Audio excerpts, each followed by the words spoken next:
हनु हनुमते नमः। बोलिए हनुमान जी महाराज की जय। ओम नमः शिवाय। हर हर महादेव। हरे कृष्ण। आइए आज के वीडियो में हम मंगलवार की व्रत कथा का श्रवण करेंगे। मंगलवार के दिन हनुमान जी की पूजा अर्चना की जाती है और उनके निमित्त व्रत रखा जाता है। और मंगलवार के दिन हनुमान जी की विधि विधान से पूजा अर्चना करने के बाद उनकी व्रत कथा का श्रवण किया जाता है। और मंगलवार के दिन हनुमान जी को लड्डुओं का भोग अवश्य लगाना चाहिए, यह उनका प्रिय भोग है। आइए अब हम हनुमान जी का ध्यान करते हुए मंगलवार व्रत कथा का श्रवण करते हैं।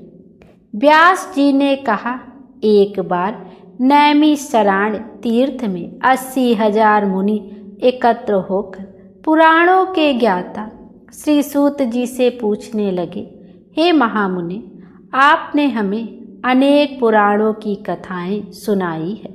अब कृपा करके हमें ऐसा व्रत और कथा बताएं जिसको करने से संतान की प्राप्ति हो तथा मनुष्यों को रोग, शोक, अग्नि, सर्व दुख आदि का भय दूर हो, क्योंकि कलयुग में सभी जीवों की आयु बहुत कम है। फिर इस पर उन्हें रोग चिंता के कष्ट लगे रहेंगे, तो फिर वह श्री हरि के चरणों में अपना ध्यान कैसे लगा सकेंगे। श्री सूत जी बोले, हे मुनियों, आपने लोक कल्याण के लिए बहुत ही उत्तम बात पूछी है। एक बार युधिष्ठिर ने भगवान श्री कृष्ण से लोक कल्याण के लिए यही प्रश्न किया था। भगवान श्री कृष्ण और युधिष्ठिर का संवाद तुम्हारे सामने कहता हूँ, ध्यान देकर सुनो। एक समय पांडवों की सभा में श्री कृष्ण जी बैठे हुए थे। तब युधिष्ठिर ने भगवान श्री कृष्ण से प्रश्न किया, हे प्रभु नंदन गोविंद, आपने मेरे लिए अनेकों कथाएं सुनाई है। आज आप कृपा करके ऐसा व्रत या कथा सुनाएं जिसको करने से मनुष्य को रोग चिंता का भय समाप्त हो और उसको पुत्र की प्राप्ति हो। हे प्रभु, बिना पुत्र के जीवन व्यर्थ है। पुत्र के बिना मनुष्य नरकगामी होता है। पुत्र के बिना मनुष्य पितृ ऋण से छुटकारा नहीं पा सकता और ना ही उसका पुन्नग नामक नरक से उद्धार हो सकता है। अतः पुत्रदायक व्रत बतलाएं। श्री कृष्ण भगवान बोले, हे राजन, मैं तुम्हें एक प्राचीन इतिहास सुनाता हूँ, उसे ध्यान पूर्वक सुनो। कुंडलपुर नामक एक नगर था। उसमें नंदा नामक एक ब्राह्मण रहता था। भगवान की कृपा से उसके पास सब कुछ था, फिर भी वह दुखी रहता था। इसका कारण यह था कि ब्राह्मण की स्त्री सुनंदा के कोई संतान नहीं थी। सुनंदा पतिव्रता थी, भक्ति पूर्वक श्री हनुमान जी की आराधना किया करती थी। मंगलवार के दिन व्रत करके अंत में भोजन बनाकर हनुमान जी को भोग लगाने के बाद स्वयं भोजन करती थी। एक बार मंगलवार के दिन ब्राह्मणी गृह कार्य की अधिकता के कारण हनुमान जी को भोग ना लगा सकी, तो इस पर उसे बहुत दुख हुआ। उसने कुछ भी नहीं खाया और अपने मन में प्रण किया कि अब तो अगले मंगलवार को ही हनुमान जी को भोग लगाकर अन्न जल ग्रहण करूंगी। ब्राह्मणी सुनंदा प्रतिदिन भोजन बनाती, श्रद्धापूर्वक अपने पति को खिलाती, परंतु स्वयं भोजन नहीं करती और मन ही मन श्री हनुमान जी की आराधना करती रहती। इसी प्रकार 6 दिन गुजर गए और ब्राह्मणी सुनंदा अपने निश्चय के अनुसार भूखी प्यासी निराहार रही। अगले मंगलवार को ब्राह्मणी सुनंदा प्रातःकाल ही बेहोश होकर गिर पड़ी। ब्राह्मणी सुनंदा की इस असीम भक्ति के प्रभाव से श्री हनुमान जी बहुत प्रसन्न हुए और प्रकट होकर बोले, सुनंदा, मैं तेरी भक्ति से बहुत प्रसन्न हूँ, तो उठ और वर मांग।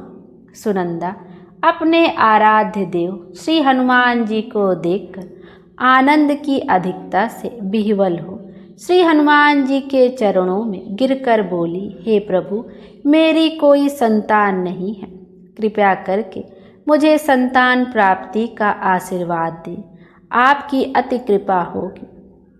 श्री महावीर जी बोले, तेरी इच्छा अवश्य पूर्ण होगी, तेरे एक कन्या पैदा होगी, उसके अष्टांग प्रतिदिन सोना दिया करेंगे।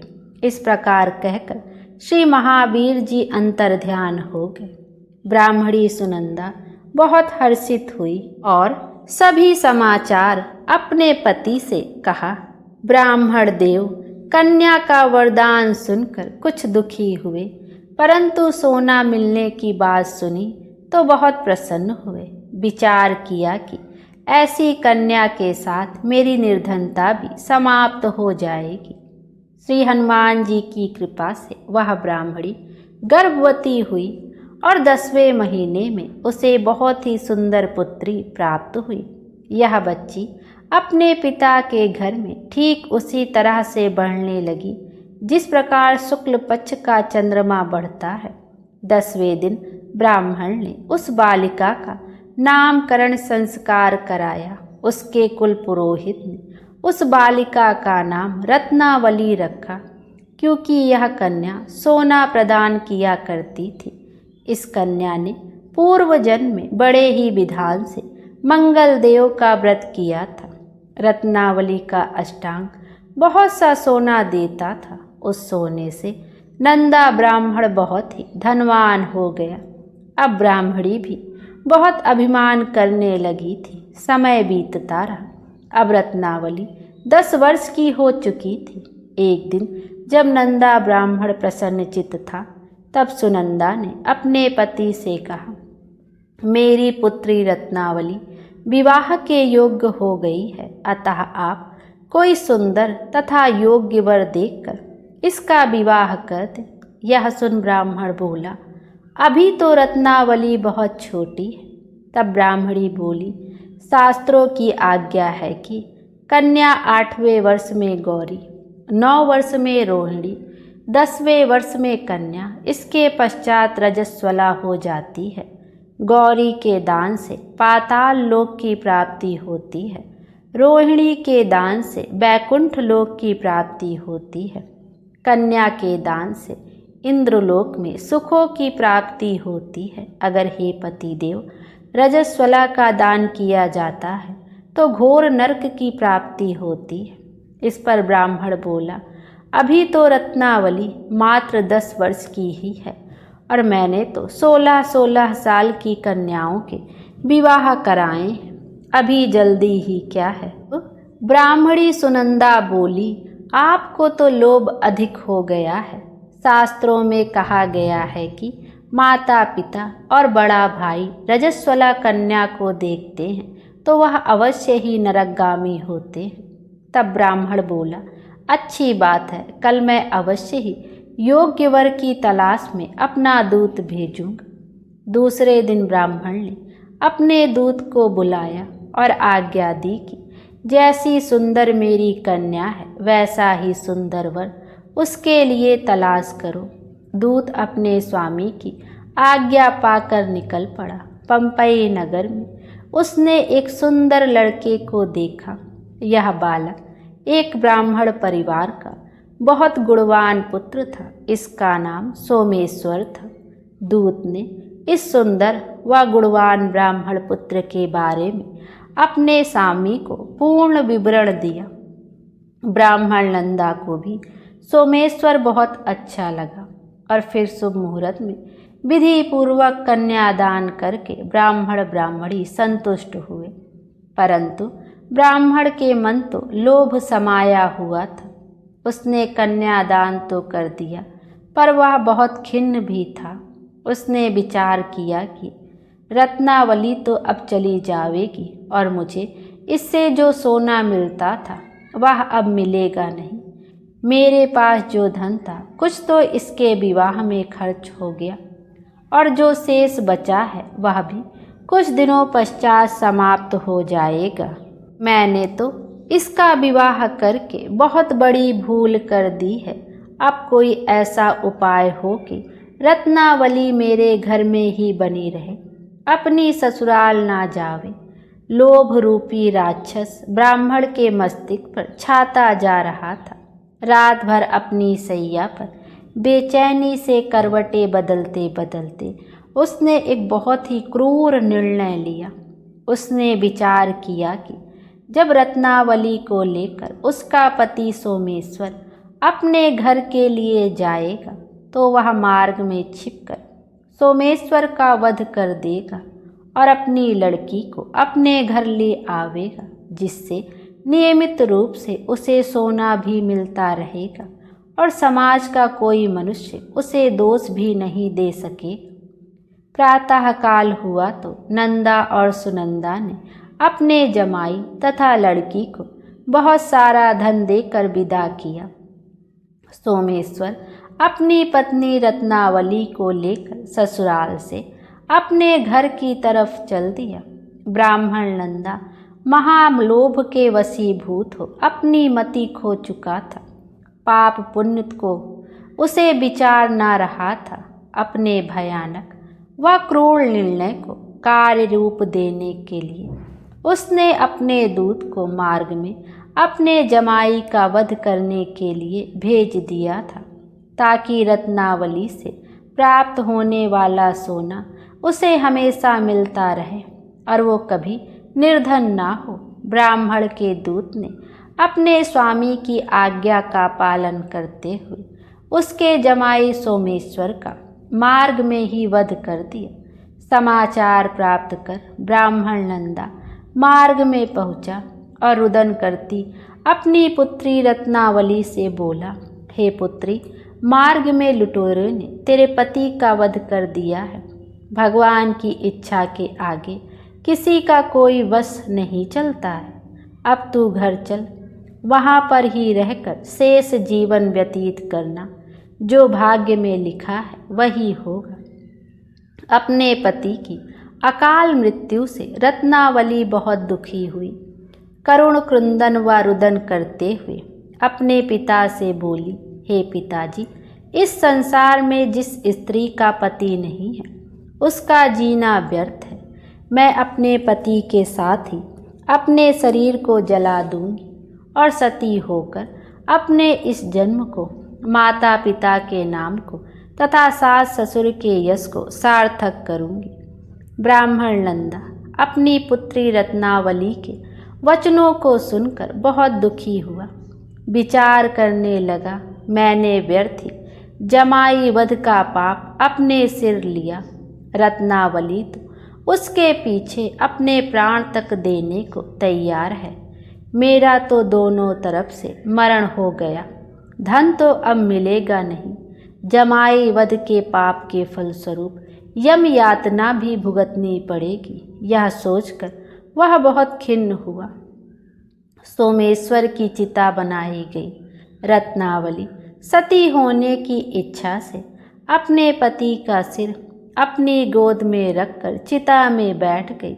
जैसे ही सोमेश्वर की चिता को अग्नि लगाई गई, वैसे ही प्रसन्न हो मंगल देव वहाँ प्रकट हुए और बोले, हे रत्नावली, मैं तेरी पति भक्ति से बहुत प्रसन्न हूँ, तू वर मांग। रत्नावली ने अपने पति का जीवन दान मांगा। तब मंगल देव बोले, रत्नावली, तेरा पति अजर अमर है, यह महाविद्वान भी होगा और इसके अतिरिक्त तेरी जो इच्छा हो वह वर मांग। तब रत्नावली बोली, हे ग्रहों के स्वामी, यदि आप मुझ पर प्रसन्न हैं तो मुझे यह वरदान दीजिए कि जो भी मनुष्य मंगलवार के दिन प्रातःकाल लाल पुष्प लाल चंदन से पूजा करके आपका स्मरण करे, उसको रोग व्याधि ना हो, स्वजनों का कभी वियोग ना हो, सर्प अग्नि तथा शत्रुओं का भय ना रहे। जो स्त्री मंगलवार का व्रत करे वह कभी विधवा ना हो। मंगल देव तथास्तु कहकर अंतर ध्यान हो गए। सोमेश्वर मंगल देव की कृपा से जीवित हो उठा। रत्नावली अपने पति को पुनः प्राप्त कर बहुत प्रसन्न हुई और मंगल देव का व्रत प्रत्येक मंगलवार को करके व्रतराज और मंगल देव की कृपा से इस लोक में सुख ऐश्वर्य को भोगते हुए अंत में अपने पति के साथ स्वर्ग लोक को गई। बोलिए मंगल देव की जय। आइए अब गणेश जी की व्रत कथा का भी श्रवण करते हैं। विनायक स्वरूप गणेश जी की कथा। किसी नगर में अपने पुत्र और पुत्र वधू के साथ एक नेत्रहीन बुढ़िया रहती थी। वह श्रद्धापूर्वक विधि विधान से नित्य ही गणेश जी की पूजा आराधना किया करती थी। एक दिन प्रसन्न हो गणेश जी प्रकट हुए और बोले, बुढ़िया माँ, तू जो चाहे सो मांग ले। बुढ़िया बोली, कैसे और क्या मांगूं? मुझे तो मांगना आता ही नहीं है। तब गणेश जी बोले, अपने बेटे बहू से पूछ कर मांग लेना, मैं कल फिर आऊँगा। बुढ़िया ने बेटे से पूछा तो बेटा बोला कि धन मांग लो। बहू बोली कि पोता मांग लो।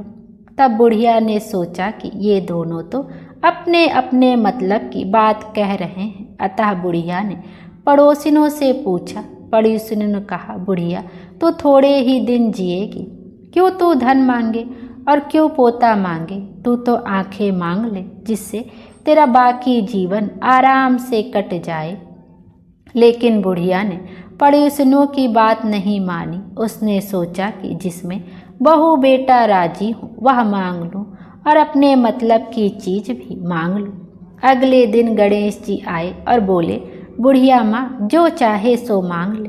बुढ़िया बोली, यदि आप प्रसन्न हैं तो मुझे 9 करोड़ की माया दे, निरोगी काया दे, आँखों की रोशनी दे, पोता दे, सब परिवार को सुख दे और अंत में मोक्ष दे। गणेश जी बोले, बुढ़िया माँ, तूने तो हमें ठग लिया, किंतु तेरा वर तुझे मिलेगा, तथास्तु। इतना कहकर गणेश जी अंतर ध्यान हो गए। बुढ़िया को वर के अनुसार सब कुछ मिल गया। हे सिद्धि विनायक गणेश जी, जैसा आपने उस बुढ़िया को सब कुछ दिया, वैसा ही हमें भी देने की कृपा करना। बोलो गणपति महाराज की जय, गणपति देव की जय। आइए अब गणेश जी की आरती का भी श्रवण करते।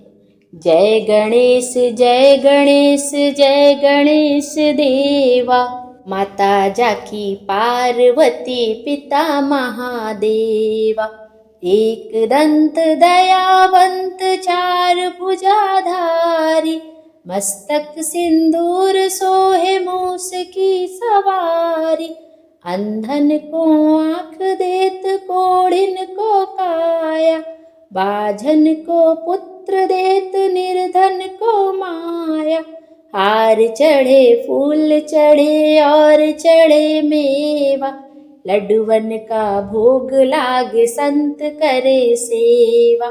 दीनन की लाज रखो शंभु सुतवारी, कामना को पूरा कर जग बलिहारी।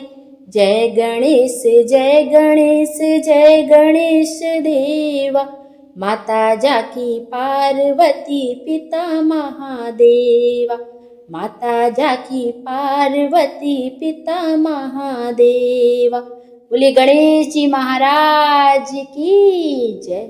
गणेश जी महाराज हम सबकी मनोकामना पूर्ण करें और हमारे जीवन को खुशियों से भर दें। Thank you.